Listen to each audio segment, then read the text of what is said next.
Knight's special Remote Witness Preparation podcast series focuses on methods you can use to help your witnesses better prepare to appear in a remote environment. Today's episode features litigation attorney Dan Small discussing the specific process of preparation, including creating a rules document and an exhibits binder, plus scheduling a dry run with your witness so they are familiar with the technology being used. This special Remote Witness Preparation podcast series is devoted to some of the challenges posed by the proliferation of remote witness testimony in this COVID crisis and beyond. In the first episode, we discussed how, without the immediacy and direct connection of a face-to-face meeting, we need to expand our opportunities to effectively communicate what a witness needs to know in this difficult and unnatural environment. In this episode, we'll address some specific ideas on the process of preparation. First, the Rules Booklet. Even as the author of the ABA's manual on preparing witnesses, I realize it's a little long for most witnesses. When preparing my own clients, I've created a useful binder with just a page or two on each of the 10 rules for witnesses that are covered in the ABA manual, and also covered in a separate podcast series dedicated to the 10 rules. I use it when sitting down with the witnesses to prepare, so they can have something in their hands and something to take home and review later. It's hard to learn effectively only using one of our senses, listening with our ears. It's better for people to have something to read, to hold, and to consider after the fact. That need to supplement the spoken word becomes even more important when we are even more limited by the narrow constraints of remote communication, whether it's just audio or audio and visual. If you can send your witness a rules booklet, as we call it, they can have it in front of them during your preparation. Teach them to use the booklet to keep notes, have it as a reminder, and review it prior to the real remote testimony. Second, the issues outline. With the witness being remote and likely less focused and more easily distracted, it may be helpful to prepare and provide the witness with an issues outline. Basically, this is a written summary or overview of what the issues are, what documents relate to them, and perhaps what their likely responses are based upon prior discussions and other materials. It is not a script. I am not a believer in providing witnesses with a written-out script. Unlike professional actors and actresses who've spent a lifetime studying, most witnesses are just not good enough at memorizing a script, speaking it naturally, and sticking to it. Rather, this is just a summary outline to help keep them on track. Obviously, one part of the decision as to what to send your witness is the issue of privilege. If the witness is a client and this document comes to them in the form of a memorandum from you to them, it should be privileged and not discussed or disclosed in testimony. If the witness is not a client, what you send them may be discoverable. That does not necessarily mean you shouldn't send it, but rather that you should carefully consider what goes in it and think about the risks of disclosure.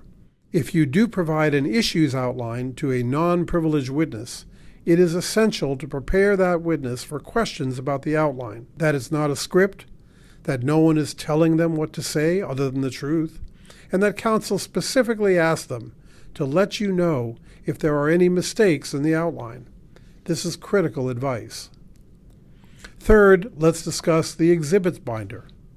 Technology is great, but also risky. If there are key documents that you need to go through with your witness in preparation, consider putting hard copies of them together in a witness binder of exhibits and sending it to your witness in advance.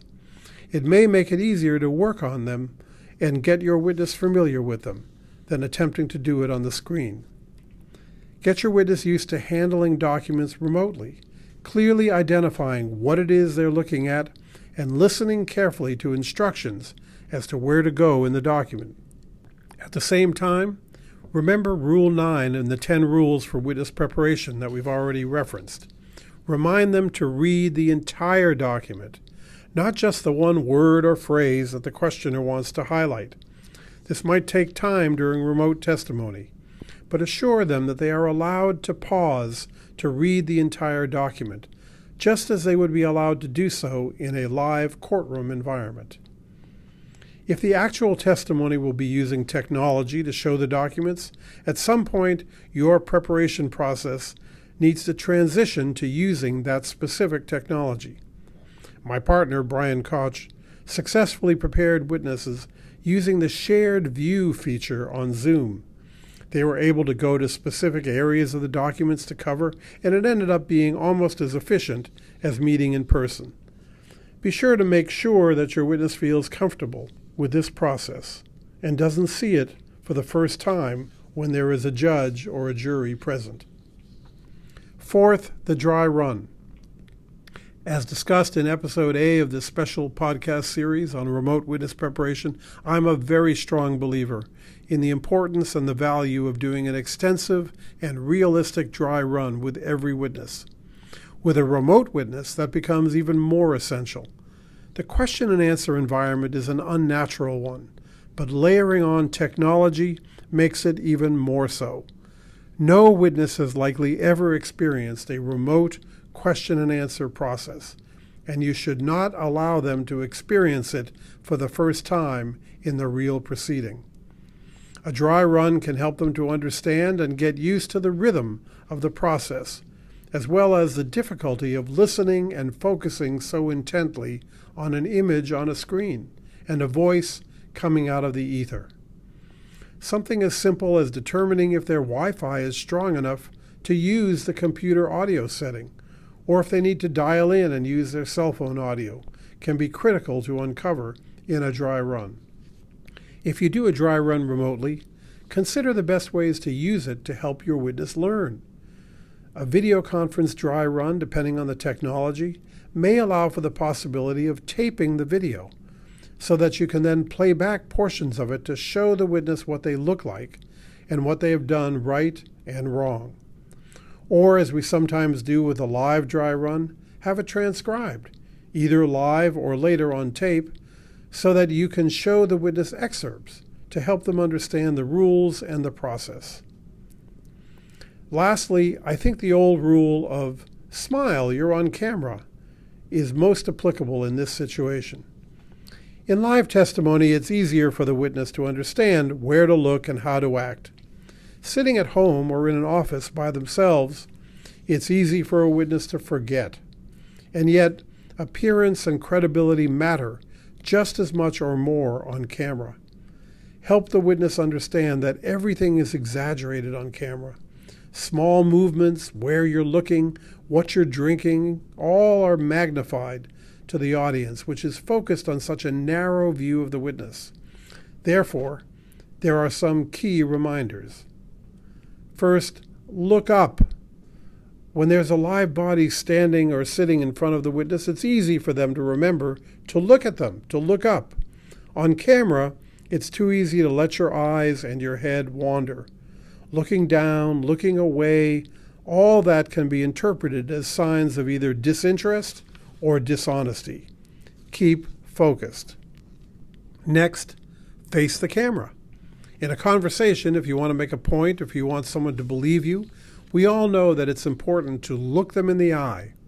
The same is true for a remote witness.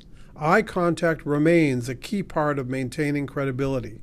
That camera, however small it may be on your computer, is the questioner or the judge or other fact finder. Look right into it and tell them the truth. You may even want to suggest that your witness place a book or two under their computer to raise the camera to natural eye level, something to review during your dry run. Also, don't fidget. The more things that the witness has in front of them, the more tempted they'll be to fidget with them, to play with them. Papers, cell phones, paper clips, anything and everything should be swept aside to allow for complete focus on the business at hand. If the witness either has notes in front of them or takes notes, it's distracting, and the other side will likely ask to see them. Don't do it. If the witness needs a drink of water, that's okay, but the witness should make a separate process with a clear beginning and end. Tell the camera, "Excuse me, but I need a drink of water." Pick up the cup. By the way, have a solid, hefty mug handy so it doesn't tip over easily. Take a drink, put it down, put it aside, and then turn to the camera and say, "Thank you. I'm ready to keep going now." To prepare a witness for a remote interview or testimony, counsel must carefully consider both what makes preparation more challenging and what makes the actual testimony more challenging. Good preparation has to consider both aspects. Being a witness is unnatural, and talking to a camera is unnatural. Put the two together, and you increase the challenges of the experience exponentially. Future episodes of the special Remote Witness Preparation podcast series will address remote depositions and remote trials. Thank you for listening to Holland Knight's special Remote Witness Preparation podcast series featuring Dan Small, a litigation partner who focuses on internal and external investigations, witness preparation, and white-collar criminal matters. His popular CLE programs on witness preparation and other litigation topics can be arranged through the professional education group at proedgroup.com. He's the author of the ABA's Manual on Preparing Witnesses, and he also welcomes input on this and other podcast programs at dan.small@hklaw.com.